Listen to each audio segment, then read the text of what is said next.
C'est au pied de l'Himalaya indien, son pays d'exil, entouré d'une centaine de moines, de journalistes et de sympathisants de longue date, que le Dalai Lama a mis fin au suspense.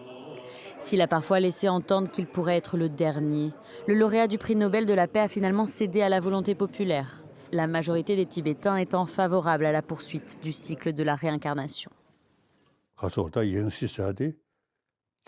Conformément à toutes les demandes de mes fidèles et de mes étudiants concernant ma réincarnation, j'affirme que l'institution du Dalai Lama sera perpétuée.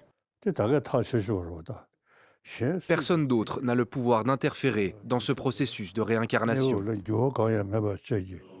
La Chine, dont les troupes ont envahi le Tibet en 1950 et en ont fait une province chinoise, n'ont pas tardé à réagir.